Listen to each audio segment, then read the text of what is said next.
Tonight, we're following two shocking murders of two young mothers, starting in New Jersey, where 35-year-old Brooke Hanland was found brutally murdered in her upscale home.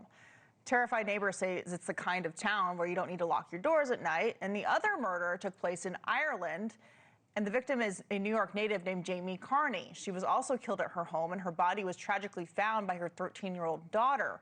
The person of interest is her asylum seeker husband, who she met at a pro-Hamas rally several months ago and recently married in an Islamic ceremony. The husband had been denied asylum, yet remained in Ireland. And by the time Carney's body was found, he fled to Turkey and eventually made it to Jordan, where he's originally from. And that's where he is currently detained. Carney's heartbroken family spoke out with this message.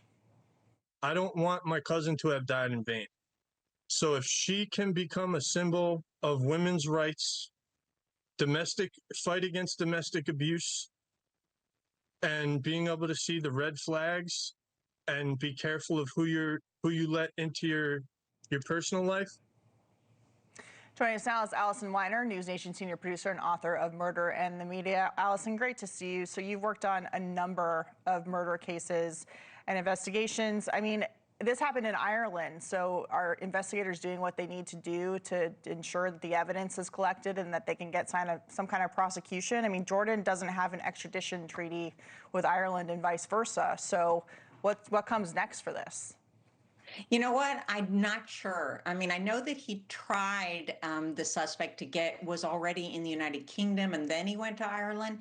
The thing that jumps out at me here is the fact that the Irish police did not put out any kind of a photo or name him as a person of interest so that the public could have assisted before he got to Jordan.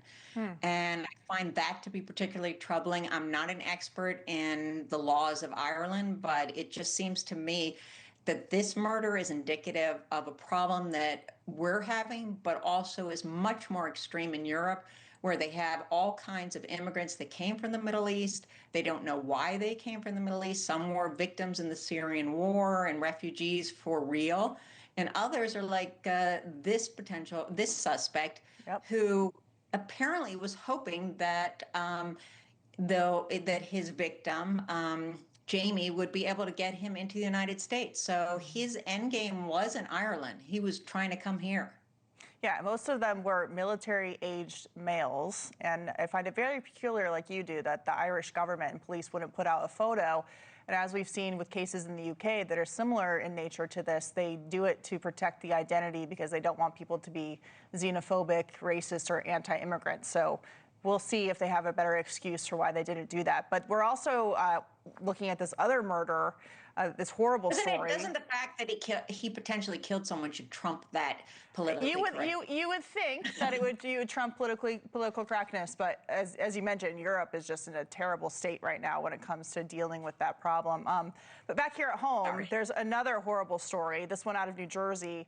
35-year-old Brooke Hanland was found stabbed to death inside her New Jersey home.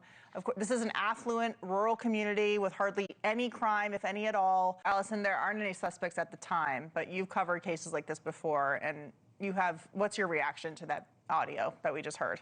Well, it sounds very familiar to other audio I've heard from husbands that arrive at a crime scene. I mean, I can't say, and I want to say that he's innocent until proven guilty, but that I listened to the whole audio. It's like almost 7 minutes, and it's very hysterical. It kind of reminds me of a gentleman in, well, not a gentleman, but a man in Utah who drugged his wife, and then he was a plastic surgeon, and then he had this hysterical video where he wasn't doing the CPR, or the Ellen Greenberg case. I don't know. It just is somewhat odd.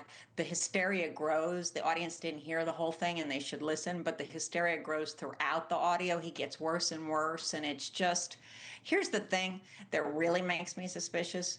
We have very little information here. There has been, he is communicating, it's all they're saying, with the police through his lawyer. So that's a little problematic. And we have nothing else.